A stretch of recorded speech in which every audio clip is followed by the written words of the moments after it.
President Biden completed a campaign promise on his first day in office when he signed an executive order revoking the permit for the Keystone XL Pipeline. But it caused nearly 1,000 workers to lose lucrative jobs that many had for decades. GOP senators tried to revive support for the Keystone Pipeline late Thursday night with an amendment to Biden's COVID-19 relief bill, but it ultimately failed. For more on this, let's bring in Cara Korte. She is a CBS News climate and energy reporter. Cara, remind us, what are some of the pros and cons to the construction of the Keystone Pipeline?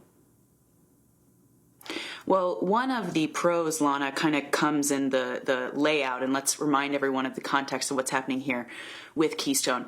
Keystone Pipeline began in 2010, and it is a mission to get crude oil from Canada to refineries in the United States, and it begins in western Alberta, Canada, which is just north of Montana. It heads east and then south down the Dakotas, all the way down to the Texas Gulf.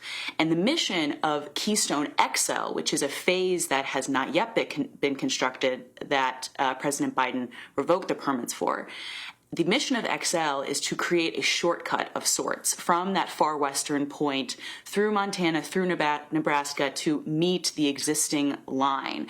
And the point of that is to be able to move oil faster and in a cheaper way. So that would be a pro if XL were to be constructed. Another thing are these jobs. As you mentioned, 10,000 people lost their jobs with the stroke of, 1,000 laborers lost their job with the stroke of a pen. And then Republicans also argue that if we have this oil coming from Canada, an ally, being processed in the United States, that's better and ultimately cheaper for Americans than maybe having to get oil from someplace like Venezuela or Russia. So those are some of the pros. Also, pipelines is one of the safest ways to carry crude oil and gas. It's much safer than on the back of a train or on the back of a truck. Now, the cons, which obviously environmentalists and indigenous groups, climate activists are very vocal about, and those are the emissions that can come with this oil, greenhouse gas emissions, carbon emissions. That is the opposite of what the Biden administration wants to see happening with our energy economy here in the United States to fight the global climate crisis. But also what could happen to lands and to waters if there were to be a spill or a leak, and also what that could mean to people who are affected by those potential leaks, Lana. The Keystone Pipeline runs through an aquifer that provides a lot of water for actually the Midwest of the United States. So this is what the worries are. And Cara, one last question before you go. We were talking about the jobs, and climate envoy John Kerry told reporters that workers in the oil and gas industry, quote, can be the people who go to work to make solar panels. How are pipeline workers reacting to this idea?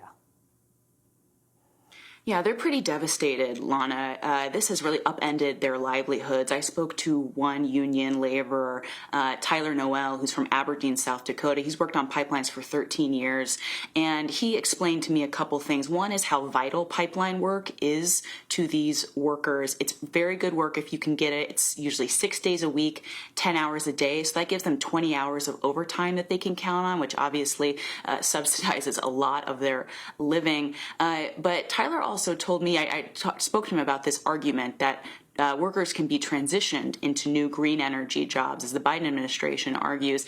And he said that that is just crazy. He used an example of a welder. He said a welder can weld a pipeline or weld a solar panel, whatever. He said, my trade is labor. I'm a foreman. So I've worked for 13 years. And for what? He asked me. He said, I can't transfer these skills into building a solar panel. So these workers are devastated at this point, Lana. And what they're really disappointed in is the federal government. They don't trust that they're going to be taken care of because there is no current transition plan, even though the Biden administration says they have these goals to create a green economy. Right now, as we saw with the 1,000 people who lost their jobs on Keystone, there is no transition plan in place. And so he's waiting around, he's hopeful, but he doesn't have anything to hang his hope onto. All right, Cara, it's an important story. Thank you for updating us. Thank you, Lana.